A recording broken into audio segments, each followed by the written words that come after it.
ನಮಸ್ಕಾರ ಫ್ರೆಂಡ್ಸ್, ಬನ್ನಿ ಇವತ್ತು ಆನಿಯನ್ ಪಕೋಡ ಯಾವ ಥರ ಮಾಡೋದು ಅಂತ ಹೇಳಿಕೊಡ್ತಾ ಇದ್ದೇನೆ.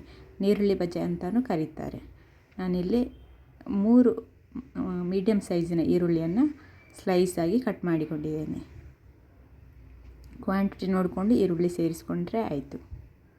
ಇವಾಗ ಇದಕ್ಕೆ ನಾನು ಸ್ವಲ್ಪ ಉಪ್ಪು ಸೇರಿಸ್ಕೊಳ್ತಾ ಇದ್ದೇನೆ. ರುಚಿಗೆ ಬೇಕಾದಷ್ಟು ಉಪ್ಪು ಸೇರಿಸ್ಕೊಳ್ಬೇಕು. ಇವಾಗ ನಾನು ಸ್ವಲ್ಪ ಅಜ್ವಾಯಿನನ್ನು ಸೇರಿಸ್ಕೊಳ್ತಾ ಇದ್ದೇನೆ. ಇದು ಆಪ್ಷನಲ್, ಇದು ಫ್ಲೇವರಿಗೋಸ್ಕರ ನಾನಿಲ್ಲಿ ಸೇರಿಸ್ಕೊಳ್ತಾ ಇದ್ದೇನೆ. ನಿಮ್ಮ ಹತ್ರ ಇದ್ದರೆ ಸೇರಿಸಿ, ಇಲ್ಲಾಂದರೆ ಸ್ಕಿಪ್ ಮಾಡಿಕೊಳ್ಳಿ. ಇವಾಗ ಇದನ್ನು ಚೆನ್ನಾಗಿ ಕಲಸಿಕೊಳ್ಬೇಕು. ಉಪ್ಪು ಈರುಳ್ಳಿ ಎಲ್ಲ ಹೊಂದ್ಕೊಳ್ಬೇಕು. ಇವಾಗ ಇದಕ್ಕೆ ನಾನು 1/4 ಕಪ್ಪಷ್ಟು ಕಡಲೆ ಹಿಟ್ಟನ್ನು ಸೇರಿಸ್ಕೊಳ್ತಾ ಇದ್ದೇನೆ. ಇವಾಗ 2 ಟೇಬಲ್ ಸ್ಪೂನ್ ಆಗುವಷ್ಟು ಅಕ್ಕಿ ಹಿಟ್ಟನ್ನು ಸೇರಿಸ್ಕೊಳ್ತಾ ಇದ್ದೇನೆ. ಅಕ್ಕಿ ಹಿಟ್ಟು ಸೇರಿಸಿಕೊಳ್ಳೋದ್ರಿಂದ ಕ್ರಿಸ್ಪಿಯಾಗಿ ಬರ್ತದೆ ನೀರುಳ್ಳಿ ಬಜೆ, ಅದಕ್ಕೋಸ್ಕರ ಅಕ್ಕಿ ಹಿಟ್ಟನ್ನು ಸೇರಿಸ್ಕೊಳ್ಳೋದು. ಇವಾಗ ಸ್ವಲ್ಪ ನೀರು ಸೇರಿಸಿ ಇದನ್ನು ಕಲಸಿಕೊಳ್ಬೇಕು.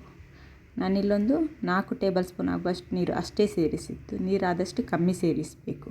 ನೀವು ಜಾಸ್ತಿ ಕ್ವಾಂಟಿಟಿಯಲ್ಲಿ ಈರುಳ್ಳಿ ತಗೊಳ್ತಿದ್ರೆ ನೀರು ಸೇರಿಸುವ ಅಗತ್ಯನೇ ಇರುವುದಿಲ್ಲ. ಇವಾಗ ನಾನು ಸ್ವಲ್ಪ ಬೇವು ಸೊಪ್ಪನ್ನು ಸೇರಿಸ್ಕೊಂಡಿದ್ದೇನೆ. ಕರಿಬೇವು ಸೊಪ್ಪು, ಇದು ಸಹ ಫ್ಲೇವರಿಗೋಸ್ಕರ ಸೇರಿಸ್ತಾ ಇರೋದು. ನೋಡಿ, ಈ ಕನ್ಸಿಸ್ಟೆನ್ಸಿಯಲ್ಲಿ ಇರಬೇಕು. ನೀರಾಗಿ ಬಾರ್ದು, ಸ್ವಲ್ಪ ಗಟ್ಟಿಯಾಗಿ ಇರಬೇಕು. ಇವಾಗ ಇದನ್ನು ನಾನು ಕಾದಂತಹ ಎಣ್ಣೆಗೆ ಬಜ್ಜಿಯನ್ನು ಬಿಟ್ಕೊಳ್ತಾ ಇದ್ದೇನೆ. ಮಂಗಳೂರಲ್ಲಿ ಇದನ್ನು ನೀರುಳ್ಳಿ ಬಜ್ಜಿ ಅಂತ ಕರೀತಾರೆ. ಕೆಲವರು ಆನಿಯನ್ ಪಕೋಡ ಅಂತ ಕರೀತಾರೆ. ಇದನ್ನು 2 ಸೈಡ್ ಸಹ ಬೇಯಿಸ್ಕೊಂಡ್ರೆ ಆಯಿತು. ಬೇಗನೆ ಮಾಡ್ಕೊಳ್ಬೋದು.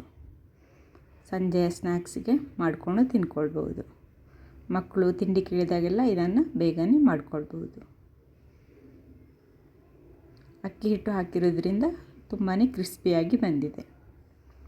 ನಾನು ಇದೇ ಥರ ಎಲ್ಲ ಬಜ್ಜಿಯನ್ನು ಸಹ ಮಾಡ್ಕೊಳ್ತಾ ಇದ್ದೇನೆ. ನೀವು ಸಹ ಒಂದ್ಸಲ ಟ್ರೈ ಮಾಡಿ ನೋಡಿ, ಹೇಗಾಗಿದೆ ಅಂತ ಕಮೆಂಟ್ ಮಾಡಿ ತಿಳಿಸಿ. ಹಾಗೆ ವಿಡಿಯೋಕ್ಕೊಂದು ಲೈಕ್ ಕೊಡಿ. ನಿಮ್ಮ ಫ್ರೆಂಡ್ಸ್ ಆ್ಯಂಡ್ ಫ್ಯಾಮಿಲಿ ಜೊತೆ ವಿಡಿಯೋವನ್ನು ಶೇರ್ ಮಾಡಿ. ಇದೇ ಥರ ಬೇರೆ ರೆಸಿಪಿಗಳು ನನ್ನ ಯೂಟ್ಯೂಬ್ ಚಾನಲ್ನಲ್ಲಿ ಇದೆ, ಅದನ್ನು ಸಹ ಒಂದ್ಸಲ ಹೋಗಿ ಚೆಕ್ ಮಾಡಿಕೊಳ್ಳಿ. ಯಾವ ಥರದ ರೆಸಿಪಿಗಳು ಬೇಕು ಅಂತ ಕಮೆಂಟ್ ಮಾಡಿ ತಿಳಿಸಿ. ಹಾಗೆ ಯಾರೆಲ್ಲ ಸಬ್ಸ್ಕ್ರೈಬ್ ಮಾಡದೆ ವಿಡಿಯೋ ನೋಡ್ತಿದ್ದೀರಾ, ಪ್ಲೀಸ್ ಸಬ್ಸ್ಕ್ರೈಬ್ ಮಾಡಿ ನನ್ನ ಯೂಟ್ಯೂಬ್ ಚಾನಲ್ಗೆ.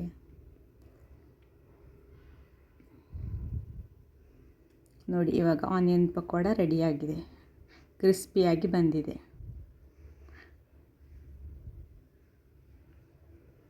ನೀವು ಸಹ ಒಂದ್ಸಲ ಟ್ರೈ ಮಾಡಿ ನೋಡಿ. ಕೊನೆಯವರೆಗೆ ವಿಡಿಯೋ ನೋಡಿದ್ದಕ್ಕಾಗಿ ಧನ್ಯವಾದ.